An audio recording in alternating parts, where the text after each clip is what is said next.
Layuning mapalakas ang agrikultura at matugunan ang pangangailangan. May mga hamon at hinaing ng mga magsasaka at irrigators. Binisita ni Pangulong Ferdinand R. Marcos Jr. ang ilang magsasaka sa Camarines Sur.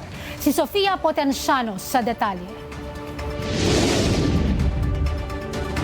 Personal na binisita ni Pangulong Ferdinand R. Marcos Jr. ang dalawang solar-powered irrigation project o SPIPs sa Camarines Sur. Pangunahing makikinabang sa proyektong ito ang New Mataorok San Jose Sagrada Familia at Baliwag Viejo Multipurpose Cooperative sa Bula at Minalabak, Camsur. Dito inaasahang bababa ang gastusin sa patubig habang mapapalakas ang ani at tataas ang kita ng mga magsasaka. Kaya ng proyektong patubigan ang mahigit 1,800 hectares na lupain na ginagamit bilang sakahan ng halos 2,000 magsasaka sa probinsya. Sa ngayon po, itong bagong sistema na may solar na po kami, malaki pong kagaanan to para sa amin. Kasi po, kung ito po, kami po ay makakabayad ng aming utang sa Kasureco, ang mangyayari po dito, baka po aabot lang kami ng 5 o 4 na kaban lang yung maibabayad namin sa kuryente. Malaking katibidan po. Kung ikukumpara noong una na nasa 13 kabans po lahat yun per hektar. Sa tulong ng mga SPIPs na ito, mababawasan din ang production cost at power consumption.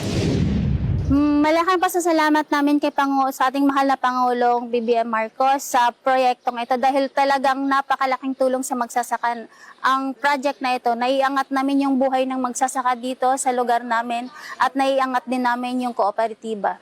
Sa pamamagitan ng inisyatibang ito, binigyan din ng Pangulo ang kahalagahan ng proyekto at ang commitment ng pamahalaan sa pagmomodernisa sa sektor ng agrikultura. Layon din itong paigtingin ang agricultural productivity at mapaganda ang kabuhayan ng mga Pilipinong magsasaka. Sa ngayon, umaabot na lang sa mahigit 7,000 piso ang monthly bill na binabayaran ng San Agustin San Ramon Agrarian Reform Farmers Cooperative sa Camarines Sur. Mula nung gumamit sila ng solar-powered energy sa operasyon nila ng irrigation pumps noong nakaraang taon.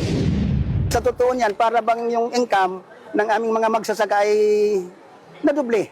Ako po ay nagpapasalamat sa ating Pangulo sa pagbigay ng napakagandang solar pump irrigation project. Ako po ay nagpapasalamat kasi nabigyan kami nito.